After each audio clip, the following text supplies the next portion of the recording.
Thank you very much, Frank, and thank you very much, everybody, for coming here today. So this is the fourth time we meet, and I'll try to take us through some of the conference and the data that we have previously, and see how the knowledge have been changed over time, how science evolves, you could say. So the first suPAR symposium was actually quite a long time ago. It was in 2002, and this is our main hospital in Copenhagen. It's called Rigshospitalet, very famous because our crown prince and our crown princess Mary from Australia have given birth to their 4 children in here they have now. But also in the early 90s, 1991, this hospital is and still is one of the largest HIV hospitals in Denmark. And at that time, a lot of people came. It was early in the epidemic, from start 80s and then up to the early 90s, and there were no antiretroviral drugs. And they came here and we collected blood samples, and the first suPAR study we actually did in these HIV infected. And since they didn't have any antiretroviral therapy, we could follow them with too many endpoints, you could say, never for a statistician, but it was of course tough. Many of these people died within a few years. And we found, so we had these data, and in 2002 we discussed them along with some other data we just found with TB. It was really interesting times the first 2 years with HIV, and we also started to look into the pathogenesis. Does UPAR, UPA play a role in HIV infection? And I'm glad to say that Massimo is here today, and he's going to give us some talk later on. He moved that field way further. We kind of stopped a little bit in the HIV pathogenesis direct role with UPAR, suPAR, because we found that in TB, suPAR was also prognostic. We did a study from Guinea-Bissau, and we found if patients had twice as high as median suPAR, they died much quicker. So in other words, what we saw in HIV was also the case in TB patients. So maybe UPAR, UPA didn't play a direct role in HIV infection. Maybe it was more like a general biomarker. And those data actually allowed us to apply for one of the EU grants, the FP6, and we were so lucky to receive funding to test whether suPAR could be used, this simple marker to measure, as a treatment efficacy marker in Guinea-Bissau, which is quite a small country, 1.5 million inhabitants in West Africa. It's one of the world's most poor countries, so it's not the infrastructure is very difficult and the labs are not very good, but we got money to build labs and so on. And we started to enroll TB patients into our trial. And we enrolled them in that way that people, when they come coughing with fever and so on, we suspect them of having tuberculosis. They're coughing. And so we take a blood test and a urine sample from them. And then we use microscopy and coloring, and we see whether when they cough up, if there's any tuberculosis in their cough. And if there is, then we enroll them into the treatment program for 8 months, where they receive treatment every day, antibiotics, or we send them home if they didn't have TB. So basically we found quickly that there was a problem with all those we sent home. They were coming there sick, they didn't have TB, we didn't have the finances. The EU money was only for treatment of TB, but we still had the blood samples, and they had given informed consent. So we followed also these people who were TB negative, and we found that if they were TB negative and they had a high suPAR, when we sent them home from the hospital, they had quite a high mortality. Within 2-3 months, 1 in 4 in the higher suPAR quartile had died. And this, of course, could be partly explained by the fact that many of these patients had HIV-1, but we didn't have any HIV treatment, so we didn't really measure the status up front.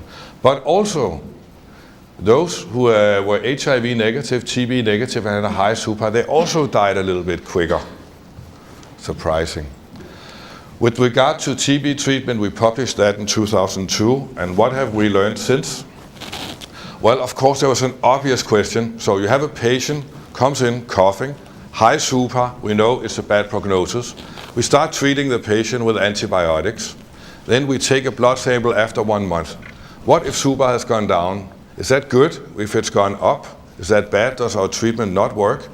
So we did that, and we published that here in 2012, that when we have the baseline suPAR, it has an AUC of 0.77, so it's a pretty good predictor of risk of mortality during the next 8 months of treatment. But if we add the knowledge that after 1 month they have increased in suPAR, then it's actually a little bit better. So the change in suPAR also gave us an idea of treatment efficacy. However, a new study published from Indonesia found that suPAR was not different. It was very high in patients who have a positive culture compared to patients or not patients or control group who did not.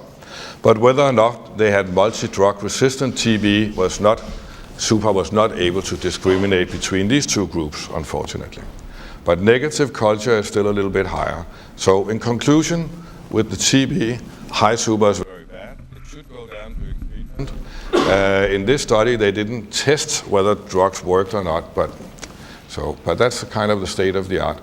Okay, we sent all these patients home, and when you work, you get money for EU, that's really nice, and you go down there, and you have all these patients, and you see they have HIV, and you come yourself from a hospital in Denmark where HIV is no problem. It's a chronic disease, and down here people still die of it. We are talking like 2006.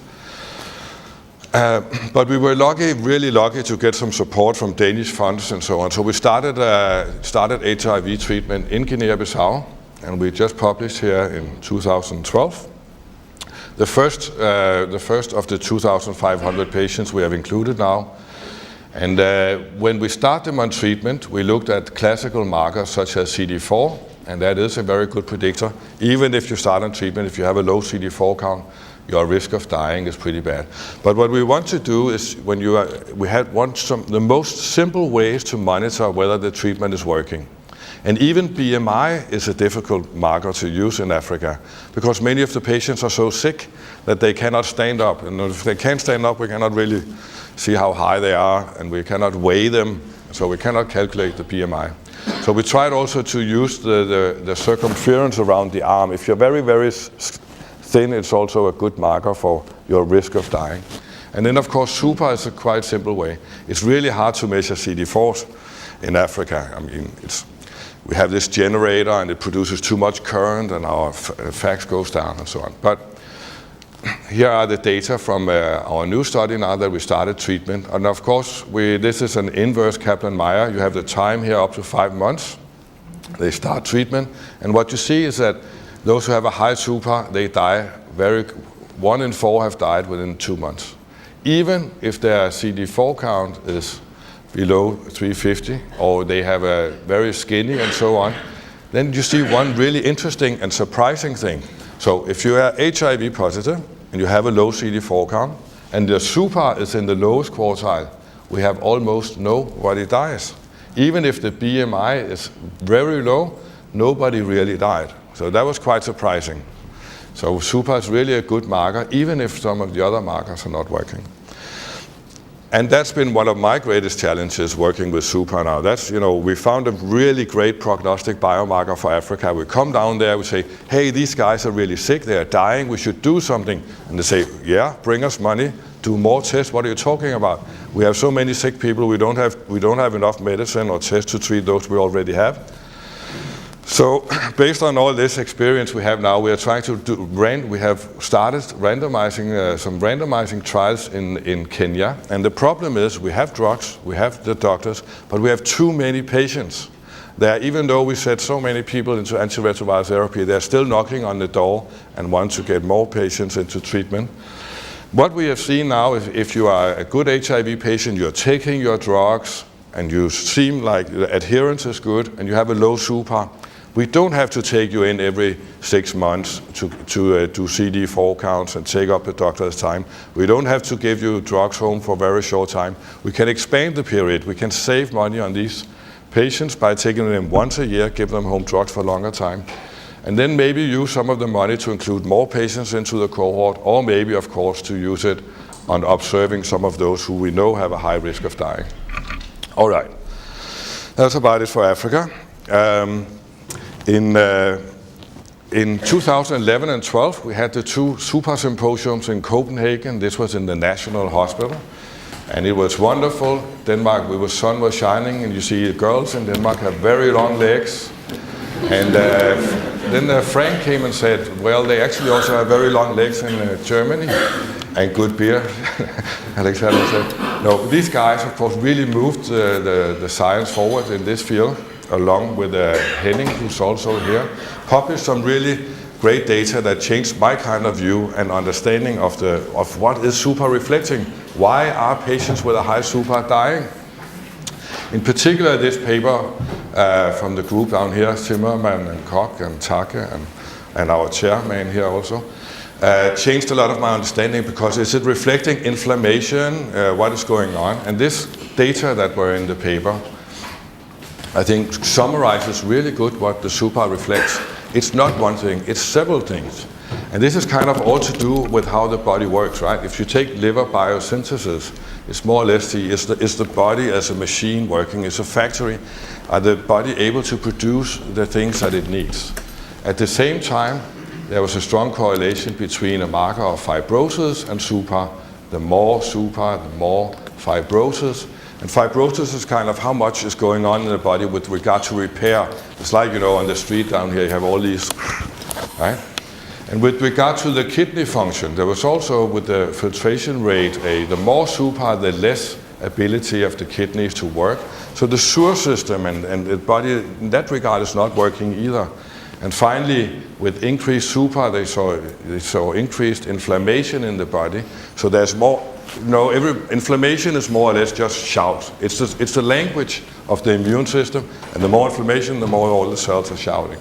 So that kind of added up. Also that year, we were lucky to have Evangelos giving us the first algorithm in the ICU, high Apache score, low Apache score, and then divided them into whether they had high or low suPAR, and there was actually quite a big difference. And data he nicely published here last year in Critical Care. I also discovered in 2011 with my co-workers that if you had elevated suPAR and you were not sick, it was prognostic for cancer, cardiovascular disease, diabetes and everything. So more or less it turned out to, is your life killing you? And of course I could really say, oh, smoking is a good thing. But then I had my student here, Anne Langkilde, who looked a little bit more on smoking and suPAR, and published in 2011 that if you have high suPAR and you're a smoker, then your risk of cancer is increasing. And there was this nice graph that Steen made this model, and you can see if you have a suPAR in the highest quartile, the smoker started to develop lung cancer already in their late 40s. And 1 in 10 had developed lung cancer around the age of a couple of 60 years, while those with low suPAR were significantly longer developing. So high suPAR and smoking is not a good cocktail. And this was my suPAR 3 months ago, 3.5, damn. And I always promised myself, I love smoking. I love smoking. So now I've stopped smoking, and my suPAR has decreased by 1 nanogram.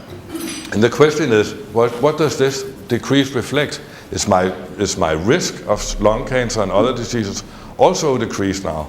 And that's one question that Steen is going to present us some data on, whether the decrease also reflects, the decrease in suPAR also reflects a decrease in risk. Maybe I only decreased a little bit, then I have a higher chance of disease. We'll have to know about that later. We, at the same time last year, the first reviews came out. When people start writing reviews, Katja Donadello, and also from Yara and Markus Schul's group, reviews started coming along, so now we really have a lot of data to support it. And it was in that beautiful setting, and we had a nice photographer with us. And we also this year have Bjørn here, who's going to record the sessions, and some of them will be available on the online, and you'll all get a link so we can see this wonderful talk again and again. And also thank you to the hardworking people who are still here and doing a lot of interest. And 2012 was of course also really important, and Jochen Reiser talking about the cause, whether suPAR actually plays a role by itself in disease. And we will hear more about that today, how anti-UPAR antibodies could protect against proteinuria. Finally, a lot is happening right now. The number of publications are increasing a lot. Basically, they conclude low suPAR is good, high suPAR, you have risk ahead. There's a lot of work in liver disease, alcoholic liver disease. There's something with cardiovascular disease. The kidneys are playing a role. We're going to hear a lot about these things. I talked a little bit about smoking, green, yellow, red. And I look really much forward to spending a couple of days here with you and to listen to all the new data that's coming along here. Thank you very much.